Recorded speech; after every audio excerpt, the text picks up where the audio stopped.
Hi, and welcome to my Chats with Dads, where I speak to busy dads who are running or leading in business about how they manage their energy, their focus, and their health whilst they're spinning so many plates. If you're watching live or you've got any questions or comments, please let us know or say hi, and we'll try and get to those. And I'm delighted to welcome today's guest, Lee Trueman. If you want to go ahead and introduce yourself. Also, my name's Lee. I have been in sales now for about 2 decades. So currently senior business development manager with One Touch Health. We provide a care management platform to allow care companies to manage all aspects of their business in a digital fashion. In my spare time, I'm a trustee for Headway Care as well as Solihull Care, and I like to do a lot of advocacy for men's mental health because it's something that I've always struggled with myself. So a little bit of a selfish reason there. I do a lot of advocacy for mental health. Yeah, awesome. And you also host a podcast. So I'm now returning the favor. I'm going to ask you the questions after you asked me some on one recently. Yes, I definitely role reversal going on. So looking forward to it, especially on energy and health because it's something that I'm very passionate about. Yeah, awesome. Yeah, and I appreciate the time. Thank you very much for sparing some of it because I know it's precious stuff, and you're filling yours with lots of things. So really appreciate you taking the time out to come and chat to me today.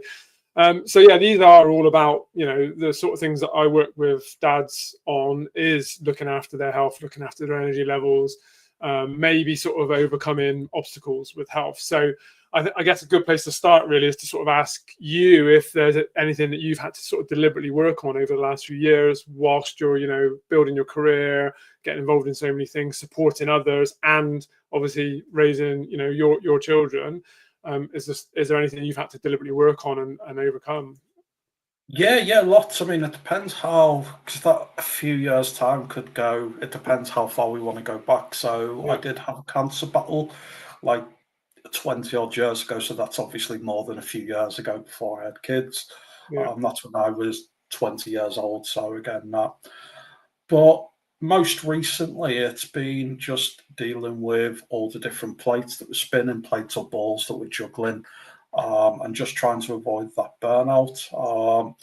I've always struggled with my own mental health. I've always tried to kind of, fight that battle and put things into place. So I like to do things like journaling. Find that really helps. Physical exercise, as I'm sure you can attest to.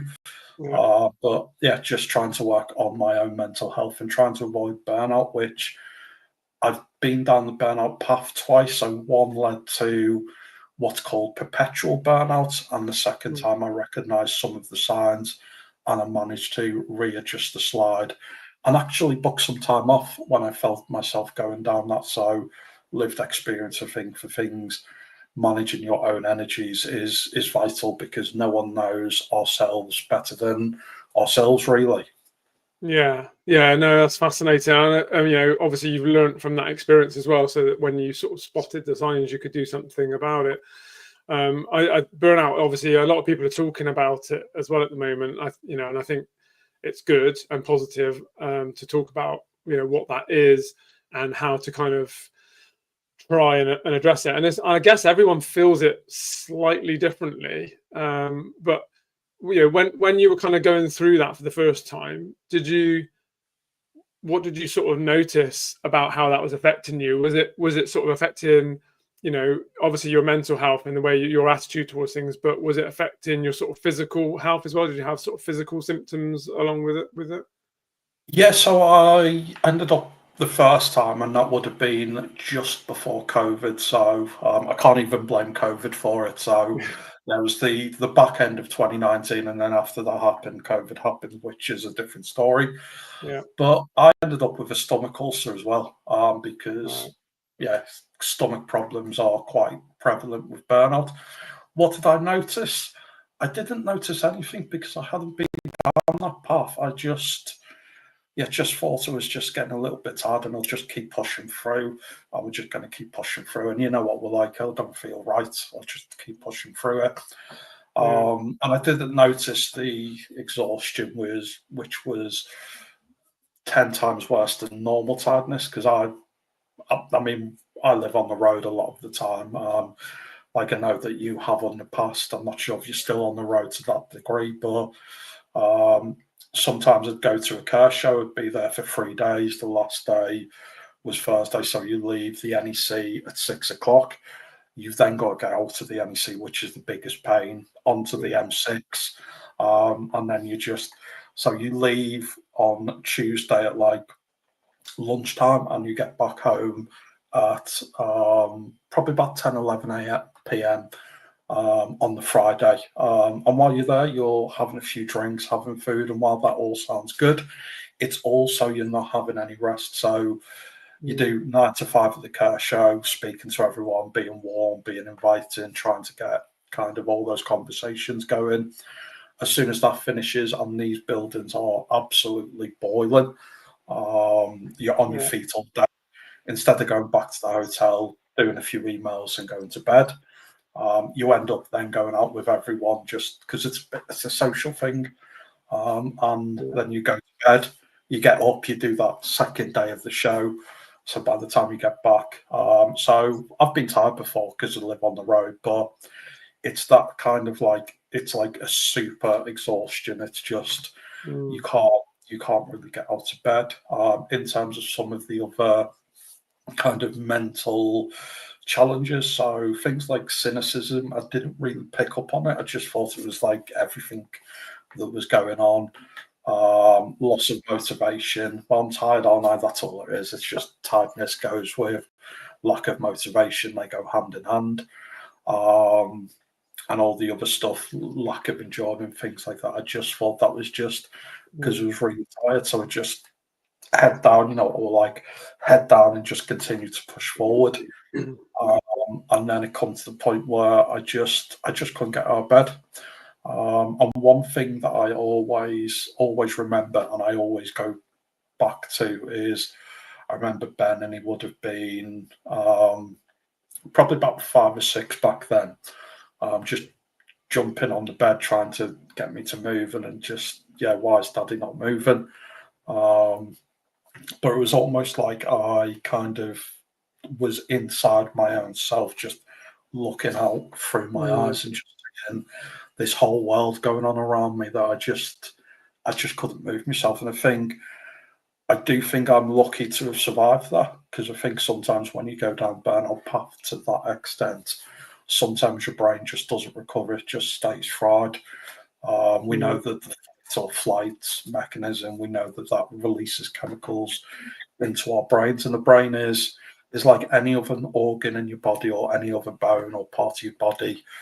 It can stretch, but it will break eventually. No different to your leg. So I was very, very lucky. And the second time, I was having a sales meeting with my boss at the time, and I was, I think, like 5 or 10% off target, and I just broke down crying. I just absolutely broke down crying, and because I'd gone through that and I'd had some therapy for burnout, then I was like, oh, I'm burnt out. And so I ended up taking a week off work. But because I'd seen the symptoms, we talked about them in therapy, and then the second time they come through, I was able to identify that, take some time off work, and kind of address that slide. And that was so much easier to deal with than the perpetual burnout, because sometimes when we're burnt out, we don't address it. We don't do anything about it. We just head down, powering forward. And the further you go down, the harder it is to get back from there, as opposed to identifying it and addressing those trends. No, and I think that sort of talking therapy, or that ability to be able to talk with someone that has experience of it, is really valuable, because if you keep it inside, you can't really kind of figure out a way out. You're just sort of stuck in your own little loop, aren't you? And I love, like you said a couple of times now, about head down, power on, which is a typical kind of bloke response. a few years ago, I was sort of looking at the psychology as well of actually physically putting your head down, because I think that can actually drag your mood as well and drag you down as well, even further. So it's interesting. It's not a coincidence, is it, that people's heads drop when they're feeling low, because it is sort of, it pulls your whole body almost down. I kind of feel when you were talking about, the NEC, the big shows, I've done exactly that in a past life, in a past role, where it was, all guns blazing, all day on your feet, like you, talking to people, sales, high energy output, as much as you can give, really. Yeah. And then, like you said, ideally, you go and have a nourishing meal and you get a really good sleep, but you don't, because the whole company's there as a buzz, everyone's out, you'll have a few beers. That then also alters, your hormonal state, it alters your choice and decision making, it ruins your sleep. Then you're coming in the next day already low on energy, but then lacking the good quality rest. Yeah. And there's other knock-on effects to your hormones as well then from that low energy, so you're just sort of accumulating this crazy stress over those days. It's a savage business, that sort of thing. Yeah, it is. It's just lucky that they're not all the time. But again, I'm just learning when you need to go back. When you need to. Yeah, I've gone for a meal. I've had a gin and tonic with tea with the guys. I'm now going to go to bed, as opposed to when the boss is like, put the credit card behind the bar, because free alcohol is so hard to refuse. Free alcohol, free anything's hard to refuse. Yeah, it's true. Yeah, and like, I don't know, there's a bit of there's a lot of people now that are going alcohol free, and I notice a lot more of the sort of younger generation are more health conscious and obviously understand what alcohol is doing to your body. So sometimes, I'm not an all or nothing kind of guy. I don't think we should give anything up necessarily, because life's about balance and having some joy. So I think giving things up, can be a bit troublesome in itself. However, when it comes to alcohol, sometimes it's not a bad idea to just have I'm not having any kind of attitude, even if it's just for a period of time, just sort of ride you through those types of situations.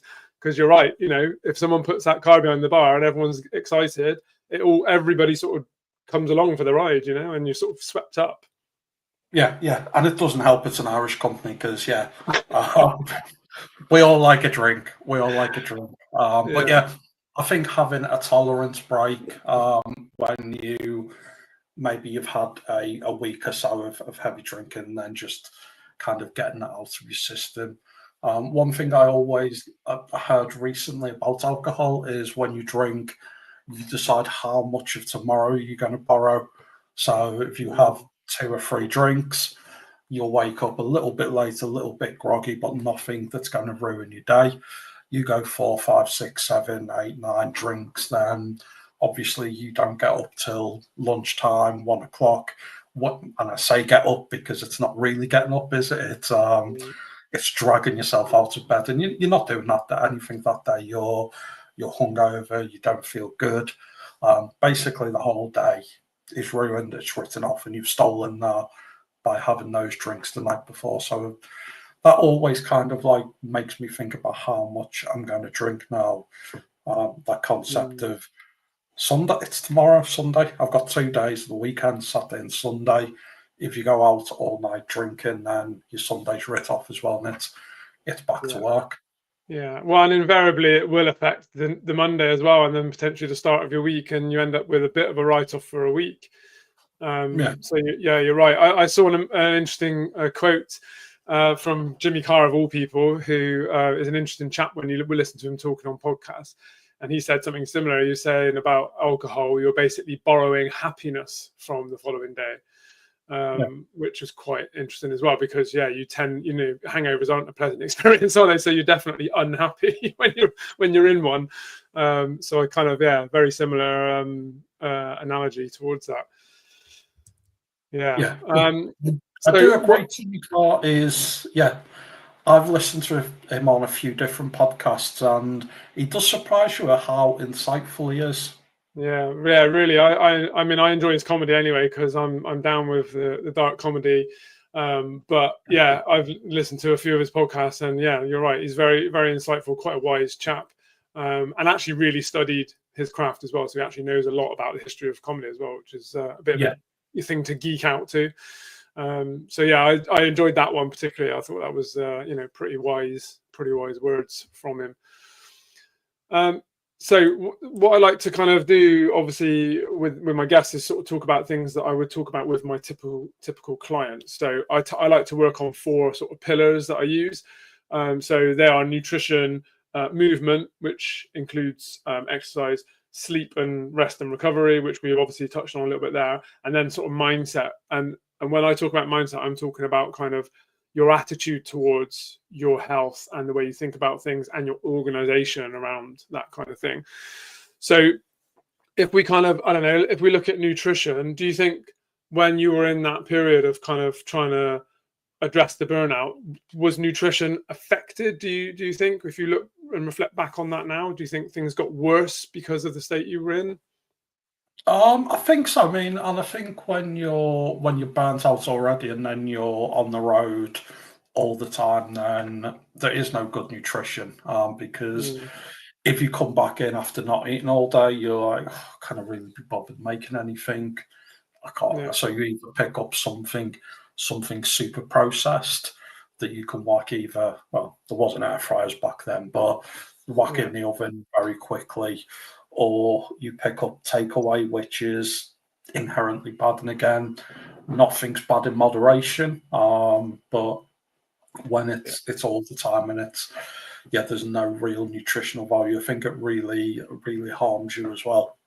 Yeah, and the sort of reason I ask is because you can get on a bit of a downward slope, a bit of a downward spiral, because that if you're struggling and then you're short on time, short on motivation, maybe short on the ability to to be able to feed yourself and nourish yourself well, you then take those options and then they are a drain on your resources as well. They're a drain on your energy. They're a drain on, they sort of affect your hormonal balance. They might affect the way you sleep. They might affect the way you're able to operate. So you can get on very slippery slope quite quickly when you're sort of caught in that kind of situation.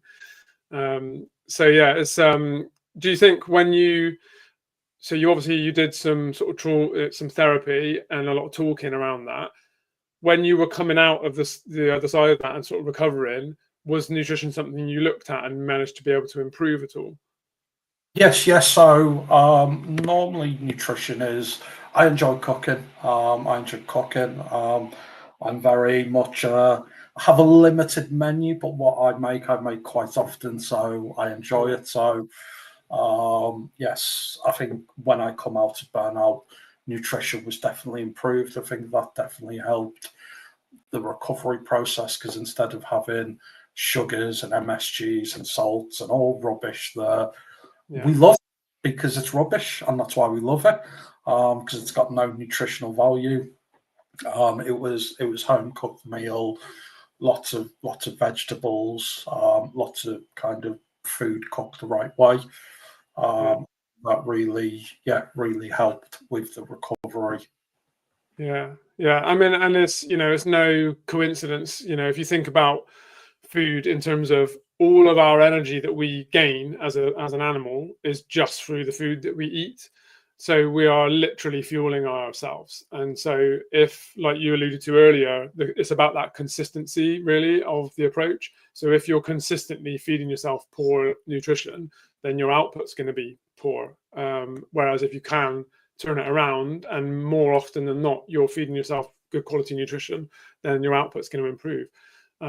It's easy to sit here and say it, obviously, and it's not rocket science, but kind of everyone knows that as well. It's not like I'm not preaching anything sort of new here. If you ever listen to your grandparents, they would tell you to eat your meat and veg, and get your fruit down, and life was a bit more simple, obviously, back then, but that was what people had access to. It was like, apple a day keeps the doctor away. We knew it all. We've known it all probably since we walked out of the sea. We probably know that eating right is important, but Yeah. it's time as well. There's no more valuable commodity than time. I mean, and that Yeah. is even more why we should look after nutrition and our body, because we only get one go of this crazy thing we call life. Yeah. But if you on the way back from a busy day or somewhere, and you're like, especially when you live on your own, I'm lucky that when I get home, sometimes my partner will have something waiting for me. Mm. It'll be something Russian, something like borscht or something similar that's got a lot of nutritional value. Yeah. But when you're on your own and you know you're coming back to an empty house, I mean, we've all been there. It's like, can I be bothered like prepping a whole meal, cooking it for me, or shall I just grab some super noodles on the way home? Yeah. But super noodles on a way to kind of like maintain this high performing bodies that we've got. Yeah. It needs proper stuff. And when I'm doing the day job, because obviously we do software, and one of the things we look at is outcomes, and we always say to them, it depends on the effort you're going to put in. So Yeah. if you put rubbish data in, you're going to get rubbish data out.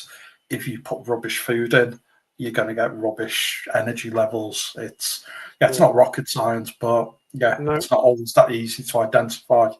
Yeah, no, and that's a nice analogy. And I think that's one of the sort of things I try and do, is to kind of, tell stories and use those sort of analogies that people understand, because it is, really, really important. What you put in is kind of denotes to what you're going to get out, that level of quality.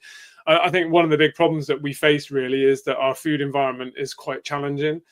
We've got, we talked about grandparents and how life was a bit more simple then. They didn't have access to all of these mega ultra processed foods, hyper processed foods, hyper palatable, delicious, yummy foods that hit all our pleasure centers and make us want more. So we've got the challenge now of the environment, and unfortunately the cheapest food that's available is the most nutritionally poor food as well. So we've got an economic issue, and then we've got an environmental issue, and then we've got marketing telling us how great it is. All these offers are on, and they're trying to sell us the stuff that's really profitable for them, but really poor for us. So we've got this endless battle going on at the moment. It doesn't help as well the fact that how widely available it is now. So if you're driving home, say, even if you're not going home that far, even if it's say 5 miles, five Yeah. miles from the office, you haven't been on the road all day, you've just been in the office, you've got a 25-minute drive, 5 miles to get home. The chances of you passing Burger King, KFC, McDonald's, anything like that, Eggs are now there everywhere, aren't they?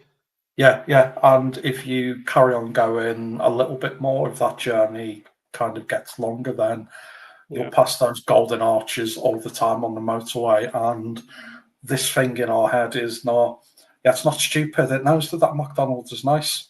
Yeah. So it will be. Well, it means quick energy, doesn't it? And instant gratification, but in the long run, it's not going to serve us. So yeah, I mean, they've nailed it, in terms of that money-making venture. They've absolutely nailed us and it, haven't they? Yeah, no, absolutely. I mean, and it's the same with coffee shops as well. We pass them all the time. So again, we just fuel our body instead of water on caffeine. Yeah. No, it is very tricky. So yeah, it was good that you kind of were able to utilize that a little bit, and kind of use that good quality nutrition to kind of get yourself back on track, because I think there's a real power in doing that. It really just elevates, your energy levels. That then sort of improves your focus, improves a bit of your motivation, and it can have this big knock-on effect, which is really positive. So, I think that's really positive. We did have a little comment pop in as well when we were talking about alcohol. So we haven't got a name there, but again, giving up drinking due to family, health, and work, and not regretted it once. And I don't know a single person that has ever regretted giving up alcohol, to be honest. And like I said, I don't necessarily advocate that we should, but it's a very net positive action to take, frankly, because you're not doing your body any favors by consuming that.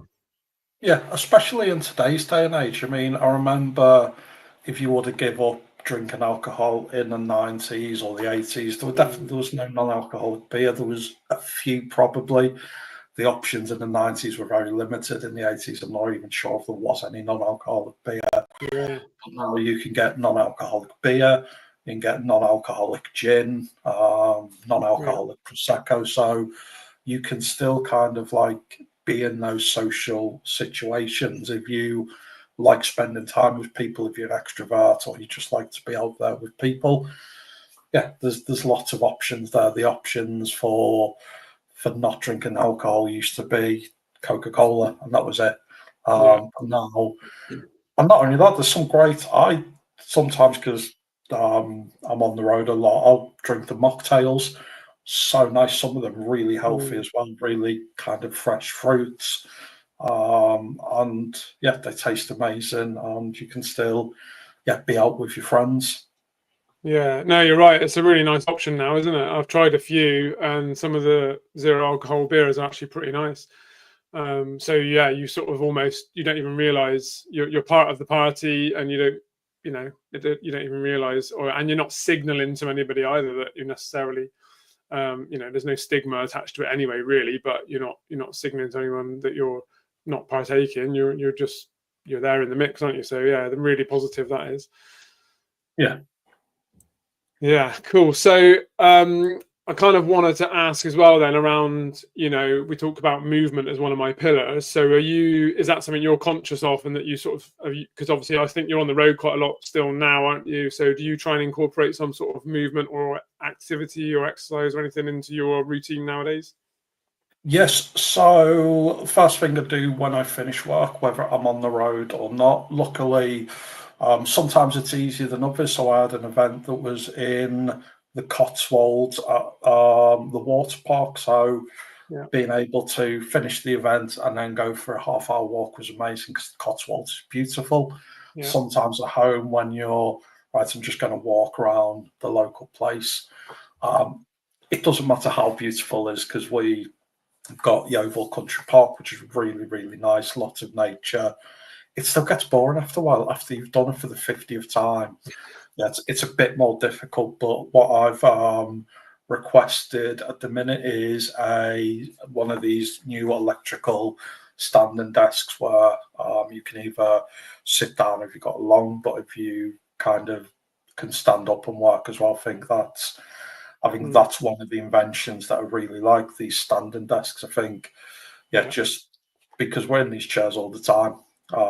Whereas if you're standing up, then, like you said, movement, exercise releases all those positive chemicals, because that's all our brain is, isn't it? It's just a chemical center that just releases different types of chemicals to our body, and we can choose, are those bad chemicals? So even things like having an argument or having a row with someone will release those chemicals that your body likes, dopamine. Whereas if you go for a walk or go to the gym, it's releasing those chemicals, but in a positive way.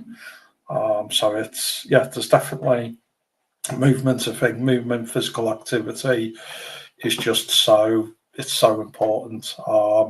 And I know people who I need to go to the gym. I've been for 2 or 3 days, my mood's starting to hit the floor. And again, really important. Just to be active, movement, even if it's just a walk, even if it's just you're not doing much and you're just standing up to work at your desk as opposed to sitting down. It's like you say, it's got to be net positive, hasn't it? Yeah, absolutely. Yeah, I'm a big fan of the standing desk. So I used to have one in my previous job before I went fully self-employed. So I've got one here as well, and I try and spend sort of 20 minutes in every hour or two standing up, and it makes quite a big difference. And I was a massive advocate anyway, while I was still working in an office, of just getting up out of the desk and moving away and going for a walk. I used to, even in the winter, I'd pace up and down the corridors and go up the stairwells and things and just have a 5 to 10 minute walk every hour, because it totally changes your mindset. It sort of lifts your energy. It can help you unravel a complicated work problem. Even taking a meeting for a walk is quite positive, because everybody just kind of gets creative and can sort of think a little bit differently, I think, by moving their body. So I think there's a lot of value from doing that kind of thing. Yeah, I love a good walk in meeting. Like you say, it's just getting out of the normal kind of like office, out into nature, and just going for a walk just makes your brain work a different way. It's like getting in the shower, isn't it? We all of a sudden have those amazing thoughts when we're in the shower. Yeah, and you've got nowhere to note it down. Yeah, Just writing it in the steam on the glass and hoping that it stays long enough.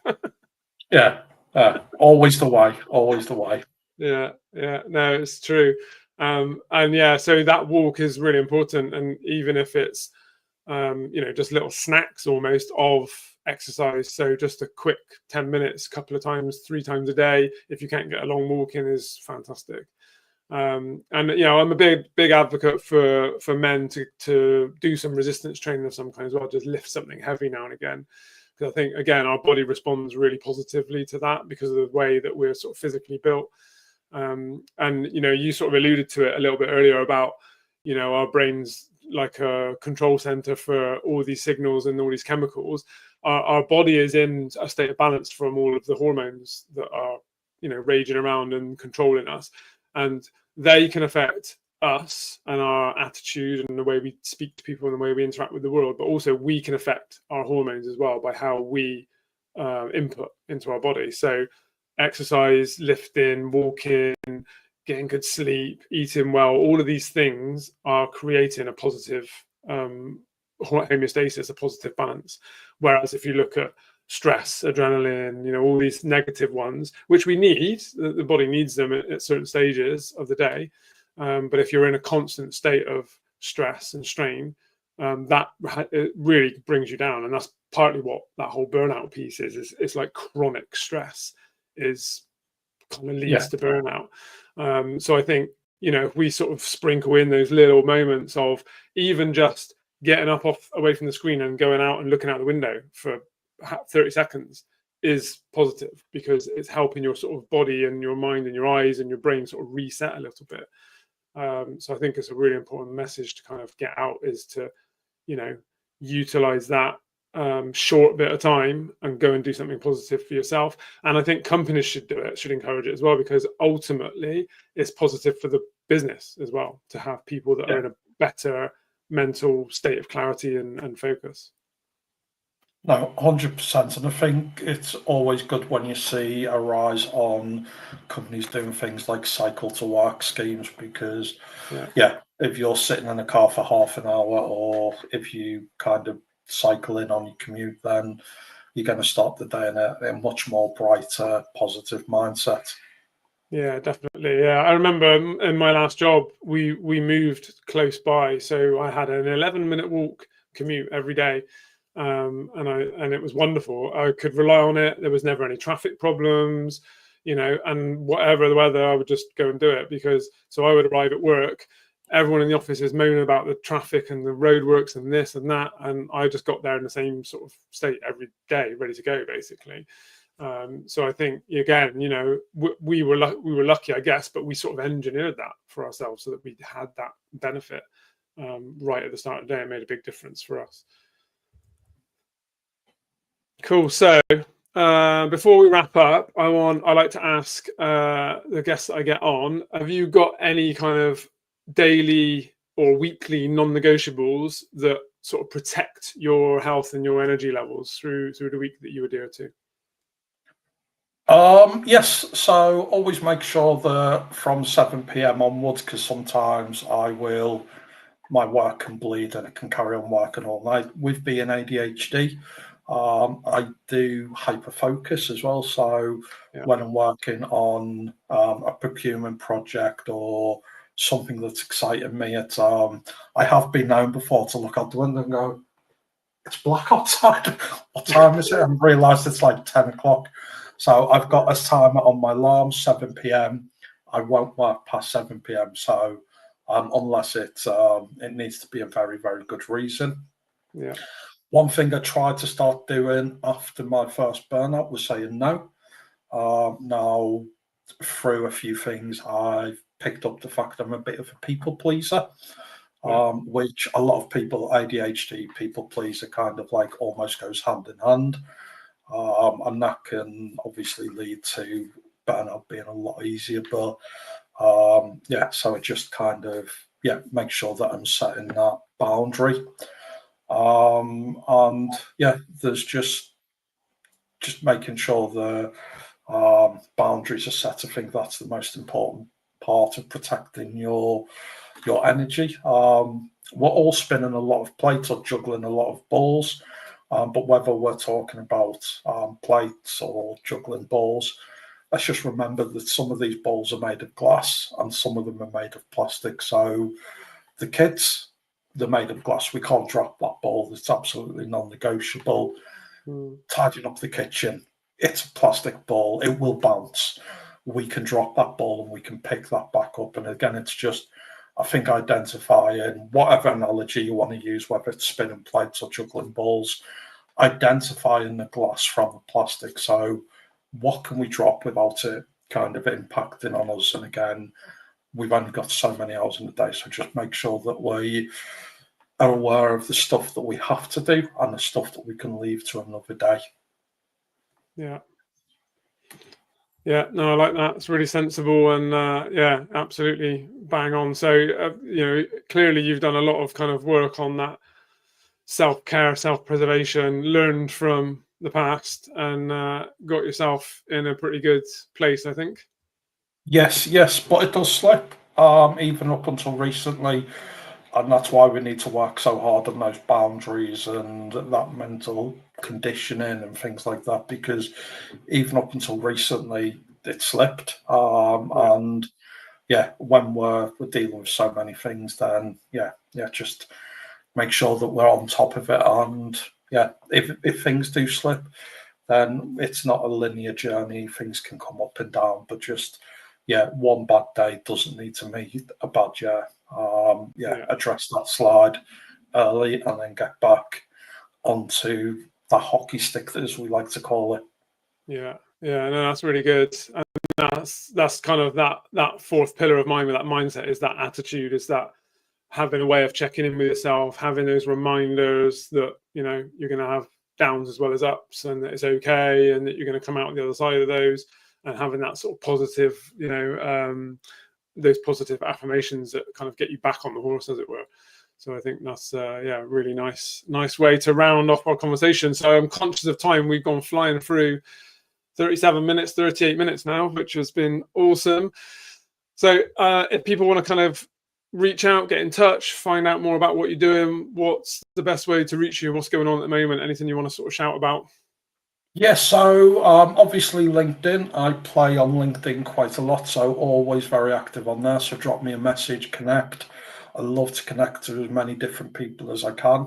It's all about relationships at the end of the day. If you are looking for a care system, then go to onetouchhealth.net, and we'll be able to help you manage your care business more effectively. But any questions, anyone's got any comments, anyone wants to touch in, then feel free to contact me on LinkedIn. Yeah, awesome. Yeah, and I highly recommend you have a conversation with Lee, because they're always engaging, and I've only had a few, but always come away feeling better and having taken some value from it. So recommended spending some time with this man. For me at the moment, I'm really just pushing the local stuff in Bristol. So I've got my dad's strength and fitness sessions, which are delivered in a private members only gym on Sunday mornings, 7:30, 8:30, 9:30 at the Aztec West estate in Bristol. So really convenient, really close to big Bradley Stoke, Filton, Patchway, Almondsbury, and right next to the M4, M5 corridor. So I've got guys coming from Yates, from Horfield, from Easter Compton, from all over the place. So if you're a dad looking to kind of get yourself a little bit back in shape, not really sure where to start, these are great sessions, all strength-based movements. Everyone's working at their own level, all different abilities and shapes and sizes in the room. And your first session is free. So go to that little link there and get involved, and I'll look after you. So Lee, thank you so much once again for your time. It's been an awesome conversation. Really enjoyed it. Awesome. Thank you. Thank you so much for having me. It's been great. Yeah, brilliant. So yeah, thanks for watching, everyone. If you've got any questions after the fact, then make sure you tag us in your replies, and Lee and I will get back to you. Thanks very much. See you soon. Bye.